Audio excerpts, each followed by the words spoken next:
The Druses. The Druses, as aforestated, are a Gnostic sect among the Ismailite Mohammedans. It was founded in the 10th century during the reign of the Fatimite Caliph al-Hakim by Ambilalud. The founder is usually recognized as Muhammad al-Darazi or al-Druzi, Nauchtijan ben Ismail al-Bukhari, born near Bukhara, 960. He adopted the doctrine then preached by al-Hakim of the successive reincarnations of the divinity under human form and wrote a treatise in which he established the continuous series of divine incarnations, ending with the statement that the last living manifestation was al-Hakim, the Caliph of Egypt. So pleased was al-Hakim with the book that he called Muhammad al-Druzi to him, and gave him great authority in the conduct of affairs. From that time, al-Hakim, who hitherto had been known as Bayam Bilalud, is the one governing by the order of God, changed his name to Bayam, meaning the one governing by his own right. He then caused himself to be worshipped as God. The public reading of Muhammad al-Druzi's book, in one of Cairo's mosques, caused popular riots and its author was obliged to flee from Egypt. He took refuge in the mountains of Syria and made many proselytes by allowing his adepts the use of wine, condoning licentiousness and encouraging the propagation of ideas tending to the confiscation of property. Later, he returned to Egypt but was confronted by the power gained by one of his disciples, Hamza al-Hadi, who had become leader of the Druses there. In the conflict that ensued, Muhammad al-Druzi took up arms against his rival and adversary and was killed in 1019. Hamza, later, went to Syria and Lebanon and preached to the Druses the doctrine of al-Hakim such as prevailed in Egypt. Hamza was declared the prophet, the Imam of al-Hakim who, being the divine incarnation, will yet manifest himself to the Druses, be their Messiah and give them all-earthly power. The sect is divided into 3 degrees: profanes, aspirants, and wise. The Druses, from a political point of view, are divided into 12 parts, the Jumblites and the Yezbkiyas, and religiously they have their own rites, mysteries, and exoteric and esoteric doctrines. The high initiates or priests rule the people and through religious fanaticism have reduced the Druses to a state of theocracy with all its attendant law of fear and numerous restrictions upon which theocratic power can alone be edified. In his book on secret societies, Hecthorn comments on the similarity existing between the law of the Druses and that of the Jews, whereby to a brother, perfect truth and confidence are due, but it is allowable, nay, a duty, to be false towards men of another creed. Subsequently, he draws yet another comparison between the Druses and the Freemasons and mentions the Masonic degrees of the United Druses and Commanders of Lebanon. The Assassins. The Judeo-Shia sect of the Assassins or Hashishims was founded in 1090 by Husayn Sabah, a Persian, who had been initiated into Ismailism at Cairo, in the household of the Fatimite Caliph, al-Mostanzir. He was known as the Old Man, or rather the Lord of the Mountain. His influence in Egypt having excited the envy of many, he was sent into exile. Caliph al-Mustanzir's vizier was a Jew named Abu Mansur Sadiq ibn Yusuf, under whose protection Husayn traversed Persia as a missionary, preaching and making proselytes, and, having seized the fortress of Alamut, on the borders of Iraq and Dilim, which he called the House of Fortune, he there established his rule. The history of his time is full of his name. Kings in the very center of Europe trembled at it, his powerful arm reached everywhere. According to Hecthorn, he reduced the 9 degrees into which the adherents of the Lodge of Cairo were divided to 7, placing himself at the head, with title of Sidna or Sidna, whence the Spanish Cid, and the Italian Signore. The term assassins is a corruption of Hashishim, derived from hashish, Indian hemp, with which the chief intoxicated his followers when they entered on some desperate enterprise. To regulate the 7 degrees he composed the Catechism of the order. The first degree recommended to the missionary attentively to watch the disposition of the candidate, before admitting him to the order. The second impressed it upon him to gain the confidence of the candidate, by flattering his inclinations and passions. The third, to involve him in doubts and difficulties by showing him the absurdity of the Quran. The fourth, to exact from him a solemn oath of fidelity and obedience, with a promise to lay his doubts before his instructor. And the fifth, to show him that the most famous men of church and state belonged to the secret order. The sixth, called confirmation, come and join in the instructor to examine the proselyte concerning the whole preceding course, and firmly to establish him in it. The seventh, finally, called the exposition of the allegory, agav keys of the sect. The followers were divided into two great hosts, self-sacrificers and aspirants. The first, despising fatigues, dangers, and tortures, joyfully gave their lives whenever it pleased the master, who required them either to protect himself or to carry out his mandates of death. According to the legend, the man selected by the Lord to perform the dangerous exploit was first made drunk, and in this state carried into a beautiful valley where he was, on waking, surrounded by lovely sylph-like women who made him believe he was in Elysium, but ere he wearied or became satiated with love and wine, he was once more made drunk, and in this state carried back to his own home. When his services were required, he was again sent for by the Lord, who told him that had once permitted him to enjoy paradise, and if he would do his bidding he could luxuriate in the same delights for the rest of his life. The dupe, believing that his master had the power to do all this, was ready to commit whatever crime was required of him. Several Christian princes were suspected of conniving at the deeds of the assassins.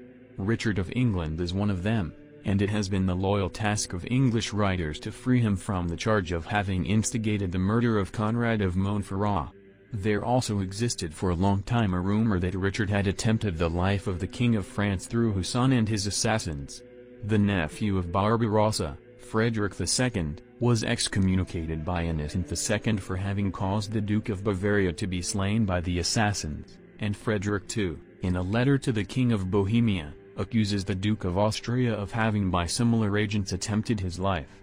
The corruption of the Order of the Templars which brought about its downfall has been imputed by most historians to this sect, which was suppressed in 1256, when the Mongolians, led by Prince Hulaku, attacked and overthrew them.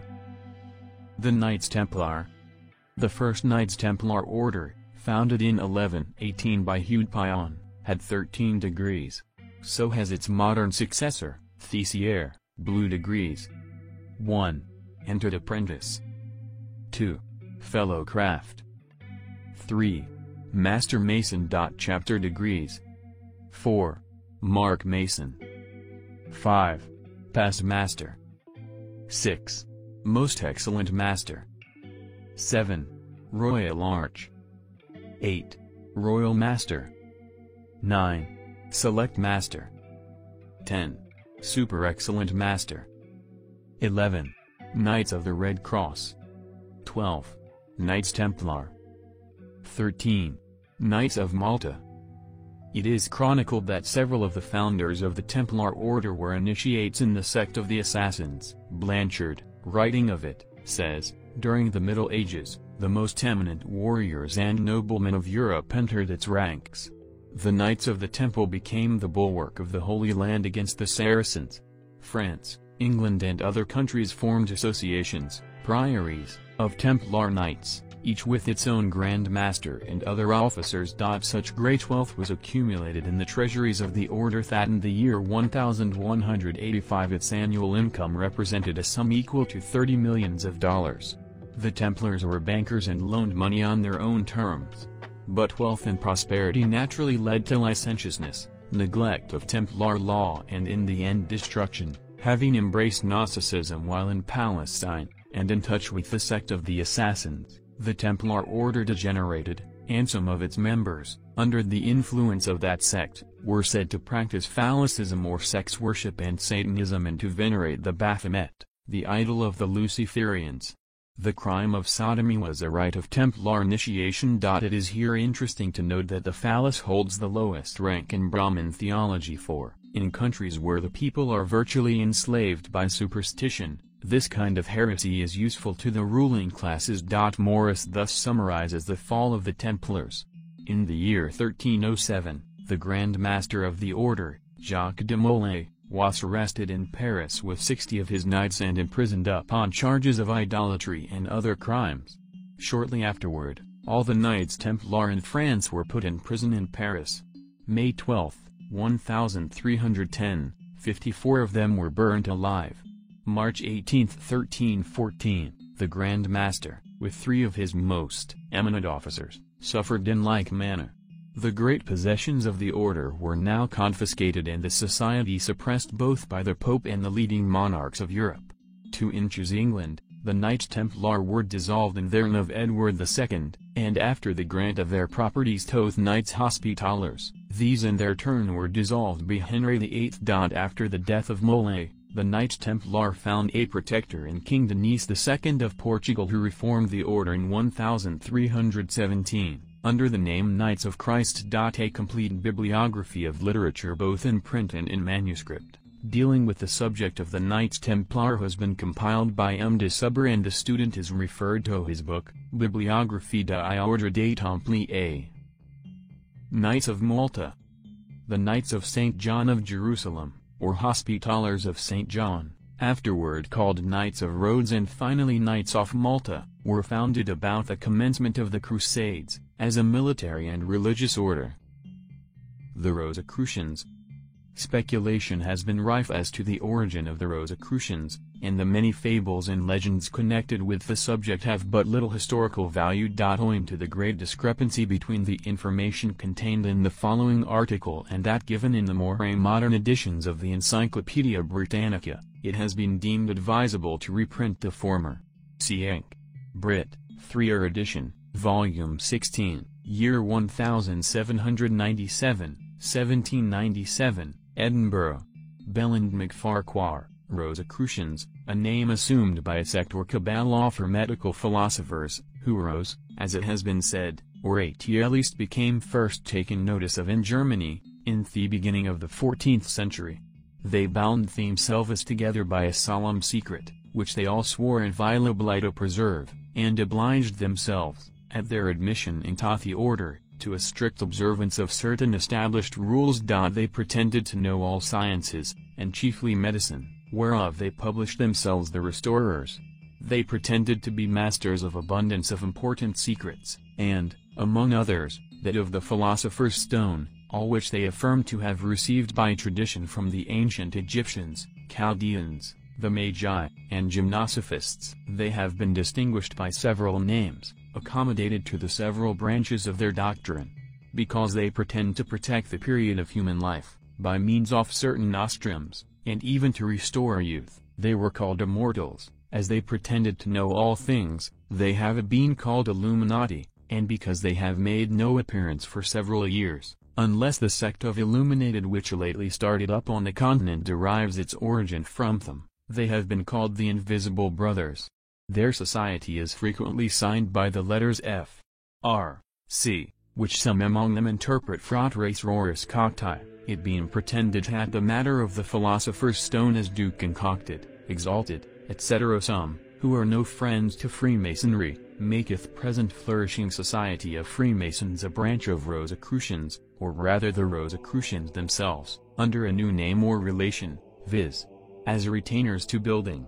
And it is certain, there are some Freemasons who have all the characters of Rosicrucians, but how the era and original of Masonry, and that of Rosicrucianism hair fixed from Nadines, who has written expressly on the subject, conflict, we leave others to judge. Notwithstanding the pretended antiquity of the Rosicrucians, it is probable that the alchemists, Paracelsists, or fire philosophers, who spread themselves through almost all Europe about the close of the 16th century, assumed about this period the obscure and ambiguous title of Rosicrucian Brethren, which commanded at first some degree of respect, as it seemed to be borrowed from the arms of Luther, which were a cross placed upon a rose.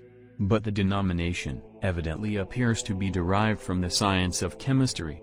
It is not compounded, says Montheim, as many imagine of the two words rosa and crux, which signify rose and cross, but of the latter of these words, and the Latin ros, which signifies dew. At the head of fanatics were Robert Flood, an English physician, Jacob Bayman, and Michael Meyer, but if rumor may be credited, the present Illuminated have a head of higher rank.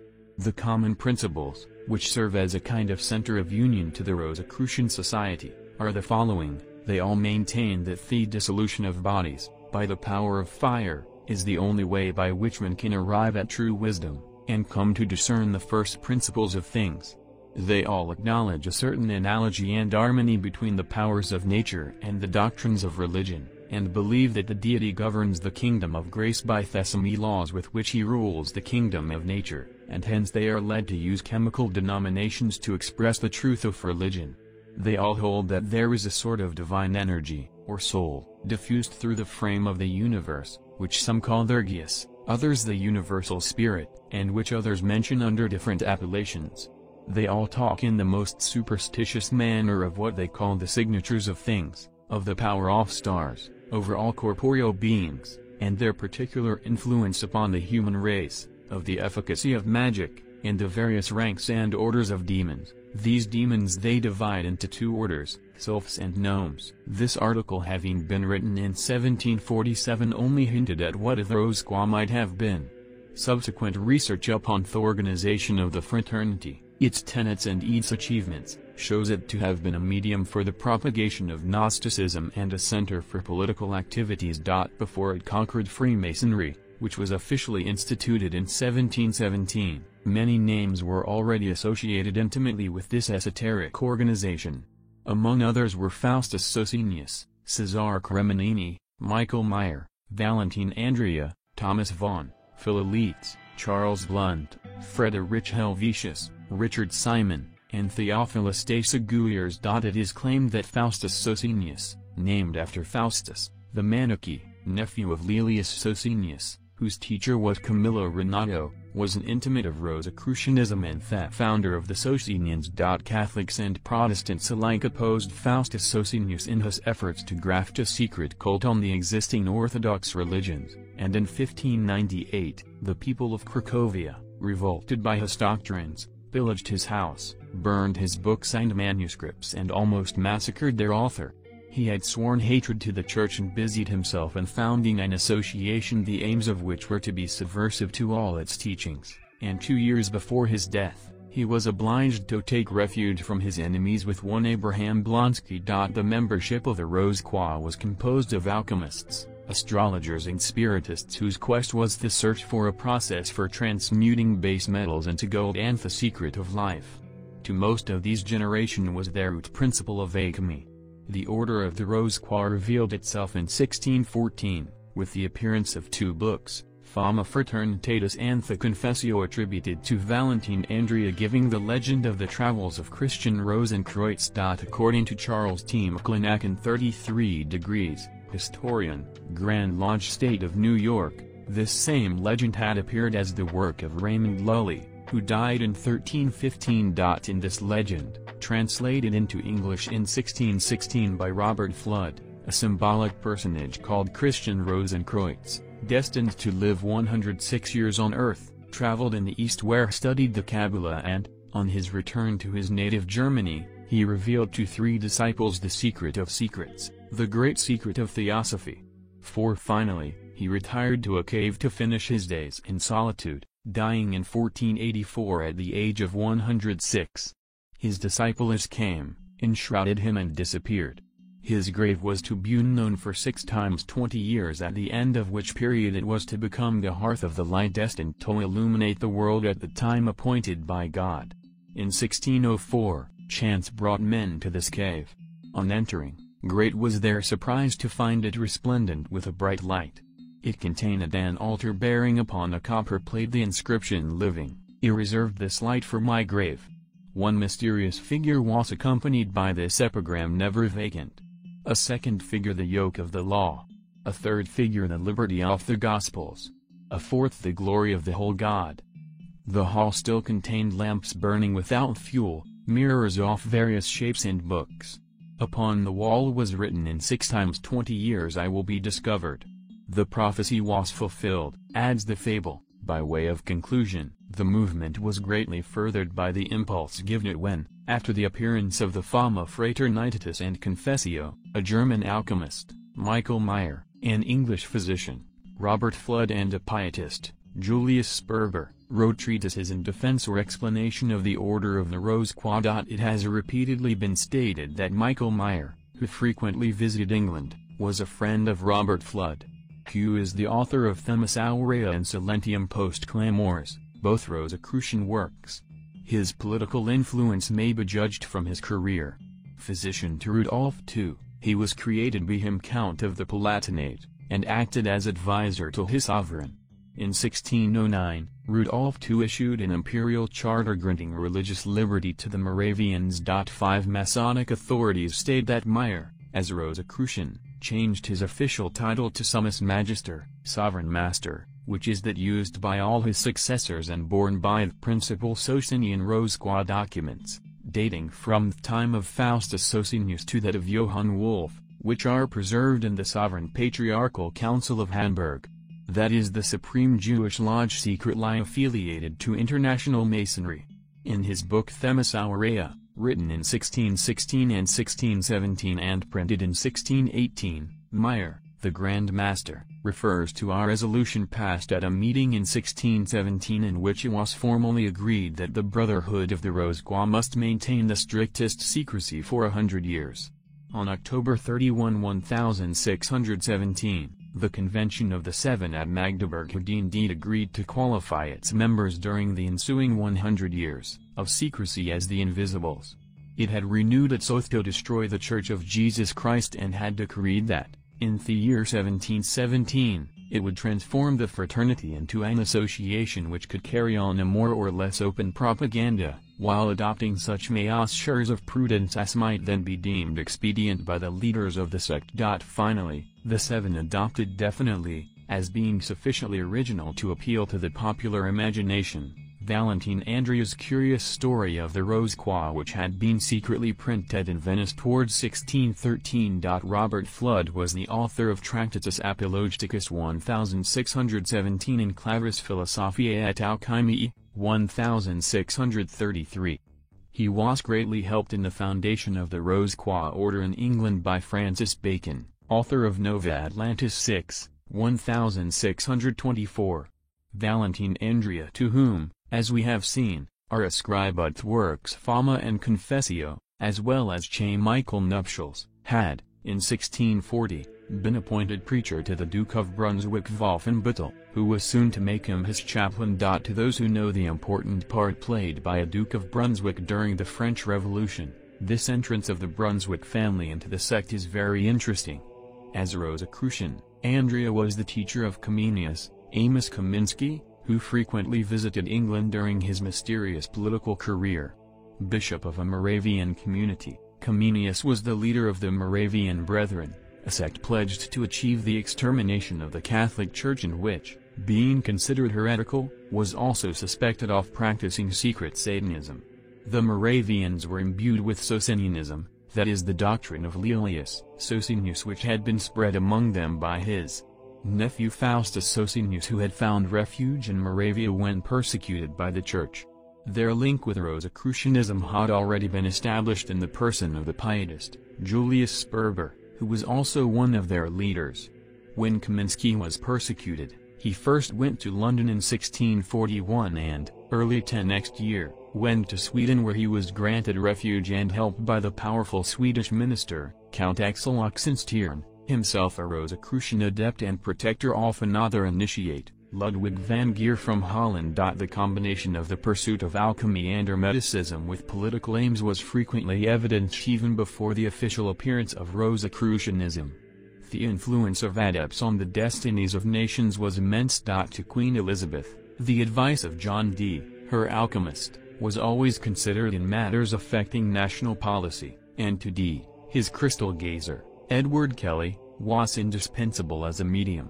7 Ludwig van Geer, one of the 7 present at Magdeburg, had settled in Sweden and had won over the Chancellor, Count Axel Oxenstiern, then the real regent, in view of the minority of Queen Christina. A great industrialist of Dutch birth, with a colossal fortune made in the manufacture of cannon, he had become a baron, and as owner of 20 ships of the Swedish fleet, he was an indispensable man. Another striking Rosicrucian figure was Thomas von Eugenius Philoletes, not to be confused with his pupil, George Starkey, known as Irenaeus Philoletes. It is said that it was Thomas Vaughan who, inspired by the writings of Nick Stone, conceived the idea of subverting to the ambition of the sect to which he belonged, the Guild of the Freemasons, which, owing to its universal character, lend itself better than any other to the realization of his project. Nick Stone was one of the 7 of the Convention of Magdeburg.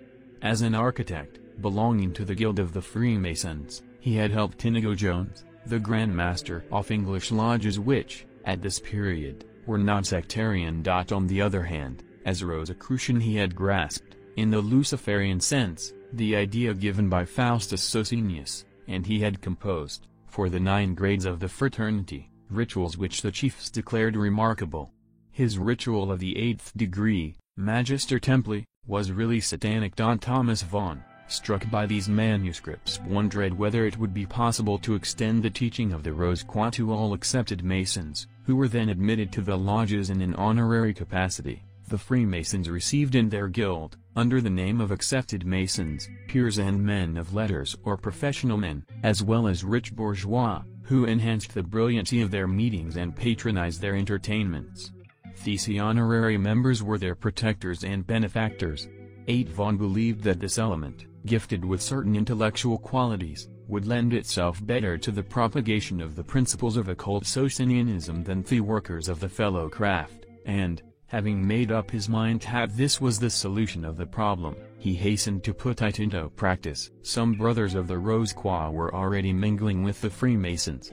Among the members of the Warrington Lodge were Richard Pinkett, James Collier, Richard Sankey, Henry Littler, John Ellam and Hugh Brewer, and in London, the Whartons and their friends had slipped into a lodge as accepted Masons. Thomas Vaughan encouraged them to spread the principles of Socinus. Finally, at a meeting on the 14th May 1643, he announced that their desultory efforts at restrained proselytizing should be supplanted by a definite program of entering the guild lodges with the object of using them as instruments to an end. The account of this meeting of the 14th of May 1643, is given in full in the memoirs of Philoletes, and the whole plan of the Freemasonry of today is therein revealed. So blended are truth and fiction in the active career of this adventurous adept that Vaughan must always remain one of most mysterious characters of Rosicrucianism. When the plague of 1665 drove the court from London to Oxford, Thomas Vaughan went thither with his patron, the king, and, a little later, took up his residence with the rector of Albury, the relevant Sam Kem, at whose house, on February 27 of that year, he was killed by an explosion in the course of chemical experiments. His work in Masonry however has remained as his monument. Together with Elias Ashmole, pupil of Rabbi Solomon Frank and protégé of James Paget, Thomas Vaughan worked up the Masonic system of the first 3 degrees.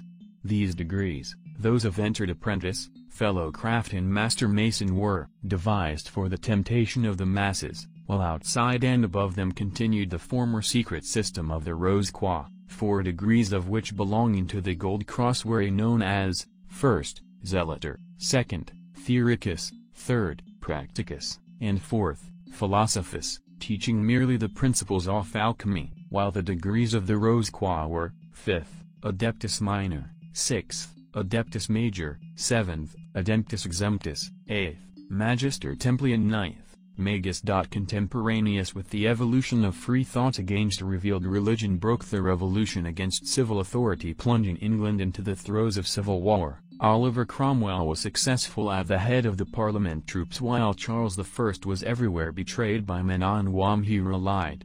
Henry Blunt was among the traitors accruing to Cromwell after the Battle of Edgehill. At least the defeat of the king was his pretext, for treason was everywhere premeditated.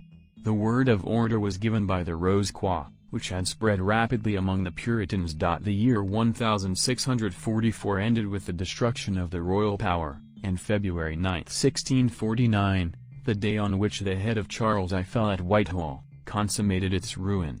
The royal power had in fact been wrecked when the troops of Parliament were victorious, when the Queen was obliged to take refuge in France, when the Prince Palatine, Robert, had been defeated, when York had been taken, and when the Commons had obtained against Laud, the Protestant Episcopal Bishop of London, Archbishop of Canterbury, the Bill of Attainder which declared him guilty of the crime of treason. Laud had stood for resistance to the Puritans. The connection of the Cromwell family with that of the celebrated Thomas Cromwell, Earl of Essex, whose political ideas, formed in Italy, under the guidance of Machiavelli, had so greatly affected the trend of English history, is here no devoid of interest. In 1767, a document was discovered which revealed the existence of a society of Freemasons in Italy with about 64,000 members. And the document said, "At last the great mine of the Freemasons of Naples is discovered, of whom the name, but not the secret, was known." Two circumstances are alleged by which the discovery was brought about. A dying man revealed all to his confessor, that he should inform the king thereof. A knight, who had been kept in great state by the society, having had his pension withheld, betrayed the Grand Master of the order to the king. This Grand Master was the Duke of San Severe. The king secretly sent a confidential officer with 3 dragoons to the Duke's mansion, with orders to seize him before he had time to speak to anyone, and bring him to the palace. The order was carried out, but a few minutes after, a fire broke out in the Duke's mansion, destroying his library, the real object being, as is supposed, to burn all writings having reference to Freemasonry. The fire was extinguished, and the house guarded by troops. The Duke, having been brought before the king, openly declared the objects, system, seals, government, and possessions of Theodore. He was sent back to his palace, and there guarded by troops, lest he should be killed by his former colleagues. Freemasons have also been discovered at Florence, and the Pope and the Emperor have sent thither 24 theologians to put a stop to the disorder. The king acts with the greatest mercy towards all implicated, to avoid the great dangers that might ensue from a contrary course. He has also appointed 4 persons of great standing to use the best means to destroy so abominable a sect, and has given notice to all the other sovereigns of Europe of its discovery, and the abominable maxims of the sect, calling upon them to assist in its suppression, which it will be folly in them to refuse to do. For the order does not count its members by thousands, but by millions, especially among Jews and Protestants. Their frightful maxims are only known to the members of the 5th, 6th, and 7th lodges, whilst those of the first 3 know nothing, and those of the 4th act without knowing what they do. They derive their origin from England, and the founder of the sect was that infamous Cromwell, first bishop, and then lover of Anne Boleyn, and then beheaded for his crimes, called in his day the Scourge of Rulers. He left the order an annual income of £10,000 sterling. It is divided into 7 lodges. The members of the 7th are called assessors, of the 6th, Grand Masters, of the 5th, architects, of the 4th, executors. Here the secret ends. Of 3rd, Rurikori, of the 2nd and 1st, novices and proselytes. Their infamous idea is based on the allegory of the Temple of Solomon, considered in its first splendor, and then overthrown by the tyranny of the Assyrians, and finally restored, thereby to signify the liberty of man after the creation of the world, the tyranny of the priesthood, kings and laws, and the re-establishment of that liberty. As for Oliver Cromwell, Lord Protector of England, there is no record of his having been an accepted Mason. He was however on the best of terms with Richard Becket and is supposed by many to have been secretly affiliated to the Rose Croix, but whether an adept or not he served the purpose of the sect, destruction of the royal and ecclesiastical Christian power. After the death of Charles I, Cromwell appointed an assembly of lawyers and divines to consider the petition of Manasseh ben Israel, 1604–1657, demanding the abolition of legal exclusion of the Jews from England. In December 1655 the legal prohibition was removed. 11 years after 1666 occurred the Great Fire of London. Does the following letter help to solve the mystery of this historical disaster? It was one of many written by the secretary interpreter of the Marquis de Louvois, an English spy, to his chief in England, published in London in 1697 B.Y.D. Jones, Gent. Of the firing of the City of London, in 1666. My lord, I am fully satisfied by what I have both seen and heard at Paris and elsewhere, that the Duke of York was in the year 1666 brought quite over to the French interest, and I have heard strange stories related concerning his conduct at the time of that dreadful conflagration of the city, looking upon it Janus-like, with one face seeming concerned for the lamentable disaster, and with the other rejoicing to see that noble pile reduced to ashes, and its citizens ruined, who had at all times been the greatest propugnators for liberty and property. and opposers of that religion which he now not only secretly protested, but was even ready publicly to own, and rewarding those incendiaries at St. James, who then were suspected generally to be Frenchmen, as your lordship well may remember, but by our minutes it does appear, they were not such, but they were persons, at least many of them seen and worked by French councils, and such as at that time were of all men least suspected, I mean Jews, of which they had then several in pay, not only in England, but all over Christendom, not only to giveth them intelligence in which they are wondrous active, but likewise to promote and act the worst of mischiefs, as which they make no balk. By these, fires have been kindled, not only in England, but in Germany, Poland and elsewhere, which the Germans imputed to Turkish emissaries, though they were Jews hired with French money, the Turkish policy not being so refined in mischief.